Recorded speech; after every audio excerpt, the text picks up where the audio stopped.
चलिए स्टार्ट करें फिर। तो कल का जो टॉपिक बचा था एक आप देख लेंगे, मतलब कल जो मैं पढ़ाया पूरा वर्णमाला कल कंप्लीट कर दिया है ना। बहुत महत्वपूर्ण इंपॉर्टेंट टॉपिक था। आप लोगों को समझ में आया जी कल का क्लास? आशीष, दीपिका, समझ में आ गया?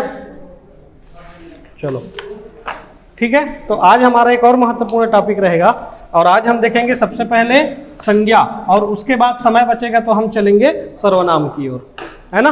तो पहले का कुछ अगर डाउट होगा कल और परसों के क्लास में तो डाउट होगा तो पूछिए, और नहीं होगा तो फिर बढ़ते हैं आगे, या तो फिर मैं एक दो क्वेश्चन करता हूँ। रिवीजन किए हो घर में? हो गया है रिवीजन? चलो बताओ, अर्धस्वर कौन कौन से वर्ण हैं? अर्धस्वर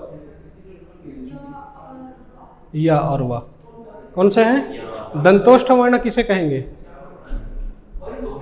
हाँ, दांत और ओष्ठ के सहयोग से। हाँ, कौन सा है? दंतोष्ठ। दंतोष्ठ वर्ण है आपका वा। एक वर्ण है कंठोष्ठ्य ओ, ठीक है ना। एक वर्ण है पार्श्विक, किसको बोलेंगे?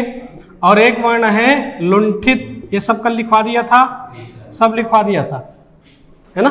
तो बताओ लुंठित वर्ण कौन सा है, पार्श्विक, ये सब क्वेश्चन आता है, ठीक है। घोष वर्ण क्या है कल हमने देखा था, ठीक। अघोष भी देखा था, एक बार रिवीजन हो जाए।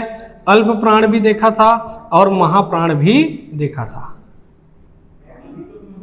ये पूरा क्लासिफिकेशन कर लिया मैंने। कंठ बता दिया, तालव्य भी बता दिया, मूर्धन्य बता दिया, दंत्य बता दिया, ओष्ठ बता दिया, अंतः उष्म उष्म, ठीक है ना। फिर संयुक्त व्यंजन, संयुक्त स्वर, मूल स्वर, इतना सारा क्लासिफिकेशन कल देखें। कल बहुत इंपॉर्टेंट टॉपिक था। खैर आप एक बार लिख लेना, कोई भी डाउट होता है मैं आपको बता दूंगा, कोई समस्या नहीं। बताइए, नहीं किए हैं रिवीजन? आशीष, पार्श्विक। पार्श्विक देखो, पार्श्व मतलब होता है बगल। ऐसे वर्ण जिसका उच्चारण करोगे तो पहले जीभ ऐसे पटकाएगा और अगल बगल से हवा निकल जाएगी। अब वो कौन सा वर्ण है? ला। ला बोल के देखो, ला, नीचे जीभ चिपकेगा, ठीक। और अगल बगल से क्या निकल जाएगी? हवा निकल जाएगी। इतनी खतरनाक क्लासिफिकेशन, इतना बेहतरीन एग्जाम्पल और वैज्ञानिक विधि से वर्गीकरण हिंदी भाषा में है, इसीलिए सर्वाधिक वैज्ञानिक भाषा। लुंठित, जीभ ऊपर की ओर उठेगा और कंपन होगा, र र, ठीक है। तो इसको कहा जाता है लुंठित वर्ण।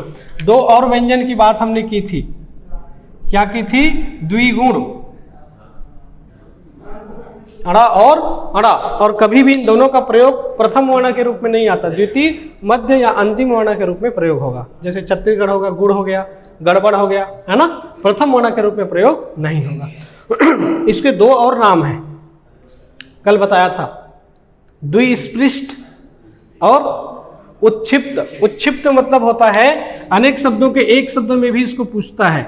उच्छिप्त, उपक्षिप्त का अर्थ होता है उछाला हुआ। क्या होता है? उछाला हुआ। अब ये अड़ा बोल के देखो, अड़ा, जीभ ऊपर उछल रहा है ना, तो यह है अड़ा और यह भी है अड़ा। देखो इतनी वैज्ञानिकता है हिंदी भाषा में, और पूरे विश्व की 6000 भाषाओं में सर्वाधिक वैज्ञानिक हिंदी और संस्कृत है। उसका रीजन यही है, ठीक है। हाँ, घोष वर्ण टोटल संख्या कितना है? 31। कौन कौन से हैं? सभी स्वर, ठीक, प्लस तृतीय, चतुर्थ, पंचम, प्लस अंतस्थ और प्लस हा। टोटल कितना हो गया? 31। अघोष देख लो कौन सा बच गया? 3 4 5 यहाँ आ गए तो 1 और 2, प्लस कौन बच गया? अंतस्थ यहाँ आ गए तो प्लस अंतः उष्म, और कितना हो गया? जस्ट उसका अपोजिट 13। अल्प प्राण कितने हैं? ये भी 31, लेकिन कौन से आएगा? सभी स्वर, ठीक है ना। प्लस कौन? 1 3 5, क्यों? अल्प मतलब छोटा, तो छोटे से स्टार्ट करना, 1 3 5, प्लस अंतः, अंतस्थ, और प्लस अनुस्वार। क्लियर? ये 2 बार पढ़ोगे आपको याद हो जाएगा। टोटल कितना हो गया? आप कैलकुलेट कर लेना, 31। महाप्राण कौन सा है? तो महाप्राण में हम देखेंगे तो 15 आएगा। कौन कौन सा बच गया? द्वितीय चतुर्थ वर्ण, प्लस क्या बच गया?